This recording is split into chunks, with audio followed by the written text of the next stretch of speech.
ஹஜ் இல்லத்துக்கு நான் அடிக்க நாட்டினேன். விமான நிலையத்துக்கு எதிராக ஹஜ் இல்லத்துக்கு நான் அடிக்க நாட்டினேன். அடுத்த சில நாட்களில் மனிதநேய மகத்துவத்தை சொல்ற கிறிஸ்துமஸ் விழாவில் பங்கேற்றேன். மறுநாள் திருநெல்வேலி மாவட்ட அரசு விழாவில் நெல்லையப்ப திருக்கோயிலில் வெள்ளித்தேர் வரும் ஜனவரியில் ஓடும்னு நான் சொன்னேன்.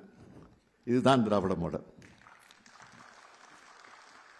நம்மளை எப்படி கார்னர் பண்ணுறதுன்னு தெரியாமல் எதிரிக புலம்பிட்டு இருக்காங்க. இப்போ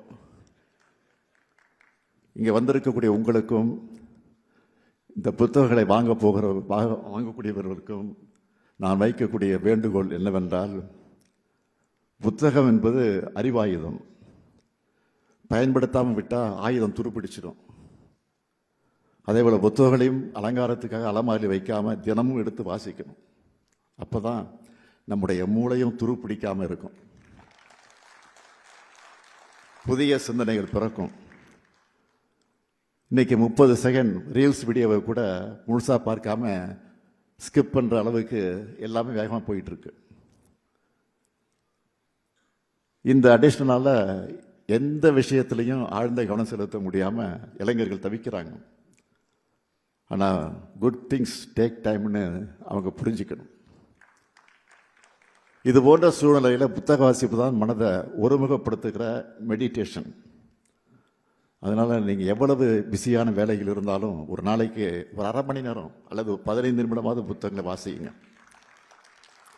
உங்களை பார்த்து வீட்டில் இருக்க குழந்தைகளும் இதை ஃபாலோ பண்ணுவாங்க. பசங்களுக்கு பெற்றோர்கள் தான் எக்ஸாம்பிளாக இருக்கணும். மாவட்டந்தோறும் புத்தக திருவிழாக்கள், ஜனவரியில் நான் தொடங்கி வைக்க இருக்கிற சென்னை புத்தக கண்காட்சி, அண்மையில் இளைஞரணியின் செயலாளர் உதயநிதி நடத்தின அறிவு திருவிழா, இதெல்லாம் ஆழ்ந்த வாசிப்பை நோக்கி இளைஞர்களை நகர்த்துகிற முயற்சி தான். நம்முடைய அறிவு பாரம்பரியம் தொடரும் வரை ஆரிய ஆதிக்கவாதிகள் வந்த வழி மறந்த அடிமைகள், அறிவற்ற அரைகுறைகள்னு யாரும் இந்த ஆலமரத்தை அசைச்சு பார்க்க முடியாது.